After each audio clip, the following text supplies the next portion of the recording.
Welcome to this week's edition of In the Clubhouse with EMD.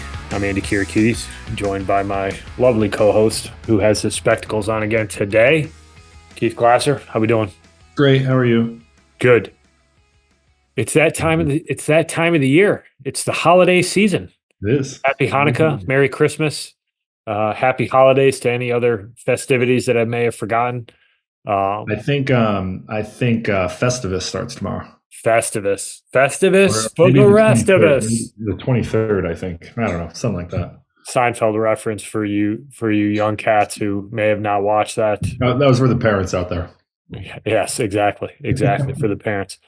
So it's holiday season. We want to talk about what to do over this period of time. We're going to hit it from two angles. One, we're going to hit it from the high school player perspective, and then we're also going to talk about what you should do if you're a college player and things you should be considering, and give you some advice from some guys who've gone through it. So kick us off, Coach. Yeah, we're in the holiday season here. So finals are done. Kids are back home enjoying their family and their friends.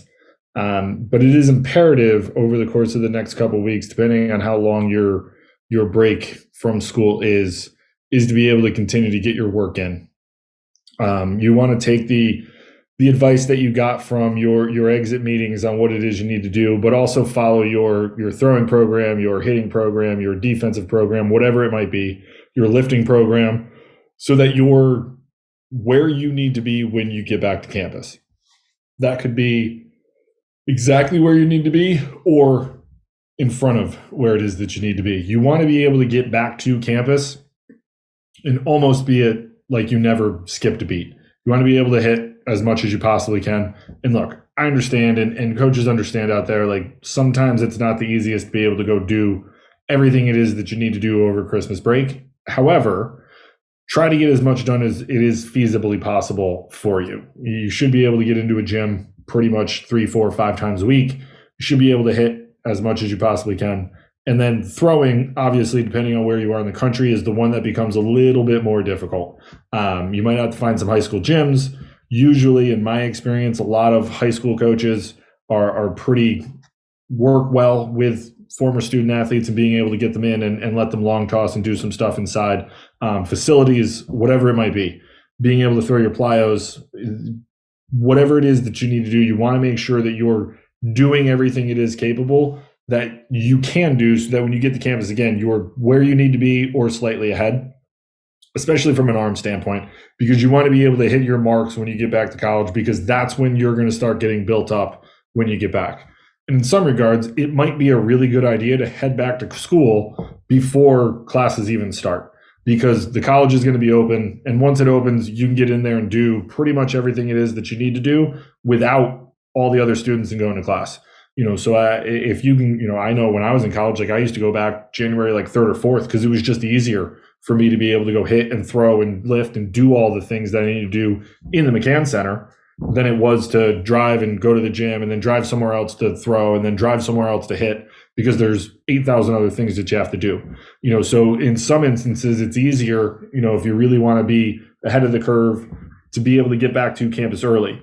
And the other was I did it because we had a handful of pitchers who were always on campus, whether it was winter break classes that they were taking, or they were just going to be back early, where I could get ahead and start catching bullpens early on in the year, so that I could start getting my legs in shape that way before we even started practice. So I think it's something that you want to think about if you're in college, of heading back early. I know if you're a freshman, it might not be the most tangible thing that you can do because you're living in a dorm. But if you're an upperclassman who's living off campus and you have a lease and you can do it, it's worth thinking about doing, because you can get a lot further ahead of the curve and really start earning, your keep / some burn, because one, it's going to be seen that you're there working really hard and you can get your work in. And, it's also fun to kind of be back with your buddies and not necessarily have a whole lot to do, like go to class and stuff. Like you can hang out and do what you need to do there while also working out and getting better at the same time.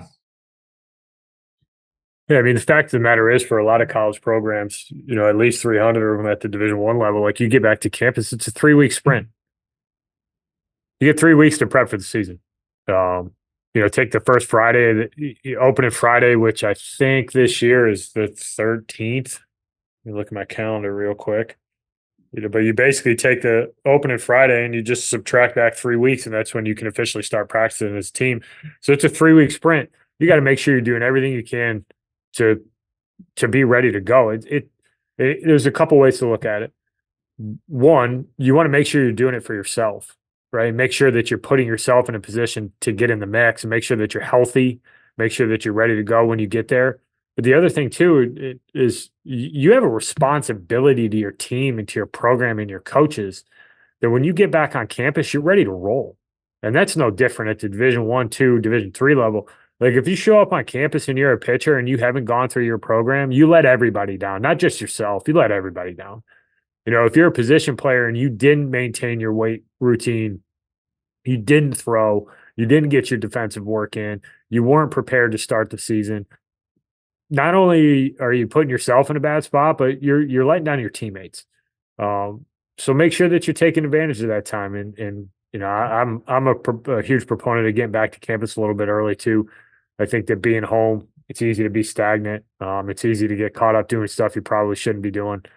So I think that's a big piece. And for the high school guys, this is a really easy time of the year to take 2 weeks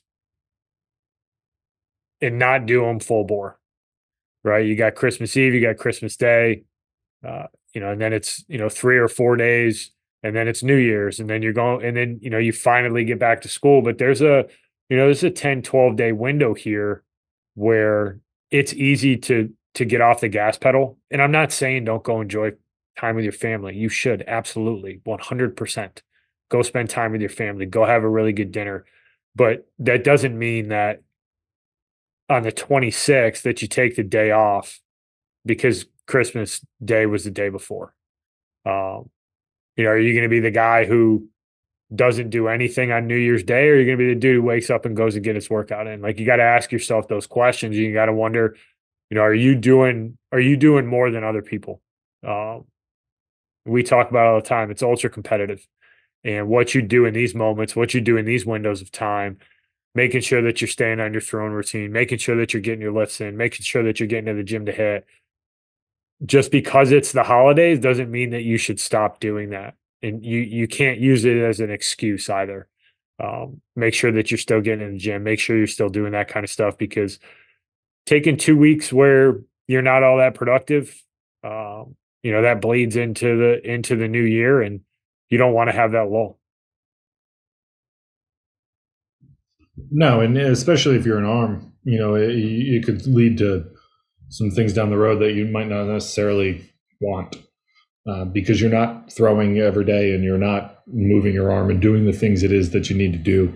So, if you want to play in college or you aspire to play at a high level, like, you got to be willing to do some things that other people aren't willing to do. And that means, doing the things that, kind of stink. And instead of sitting around playing some video games or doing some stuff, it's going to the gym for 45 minutes or going and hitting for an hour, whatever it might be. Because in the long run, those things are really going to start to separate yourself in the recruiting process over other people who aren't doing it at that point in time.